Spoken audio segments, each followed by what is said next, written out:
سلام بچه، خدا قوت، خسته نباشید. سوال 1 امتحان جهش رو براتون توضیح میدم، خوب توجه کنید.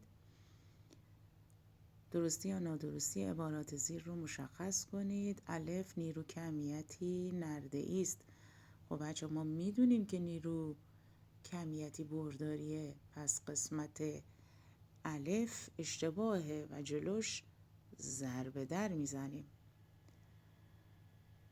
قسمت ب گفته خطکشی که تا میلیمتر درجه بندی شده از خطکشی که تا سانتیمتر درجه بندی شده دقتش کمتره، که این اشتباهه. خطکش هرچی ریزتر باشه درجه بندیاش دقیق تر میشه، یعنی اون که درجه بندی میلیمتر داره خیلی دقیق تر از اون خطکشی هست که درجه بندی سانتیمتر داره، و اون خطکشی که درجه بندی سانتیمتر داره هم خیلی دقیق تر از خطکشیه که درجه بندیش فقط در حد 0 تا 1، 1 تا 2، مثلا 2 تا 3 و 1 واحد میره جلو. پس قسمت ب هم نادرست هست و علامت نادرستی رو جلوی قسمت ب هم میزنیم به صورت ضربه در. خب میریم به قسمت پ.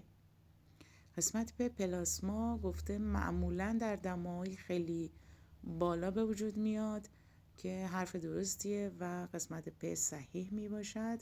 به همین خاطر جلوی قسمت پ ما عبارت تیک رو برای قسمت پ علامت تیک رو میزنیم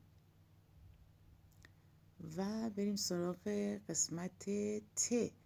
قسمت ت با دود اندود کردن شیشه نیروی دگر چسبی میان آب و شیشه کاهش می‌یابد. دقیقا هم همینطوره. اگه یادتون باشه گفتیم وقتی سطح شیشه رو چربش کنیم یا دود اندودش کنیم نیروی دگر چسبی میان آب و شیشه کم میشه و دقیقا قسمت ت درسته و علامت تیک صحیح رو براش جلو قسمت ت میزنیم و میریم قسمت بعدی. قسمت 3 نقطه. فشار در تمامی نقاط همتراز یعنی هم عمق که درس همین دیروز شما بود براتون گفتم. فشار در تمامی نقاط همتراز یا هم عمق در یک مایع با هم برابرند که حرف کاملا صحیحیه، یعنی قسمت 3 نقطه صحیح می باشد. پس علامت تیک رو شما برای قسمت 3 نقطه به کار میبرید.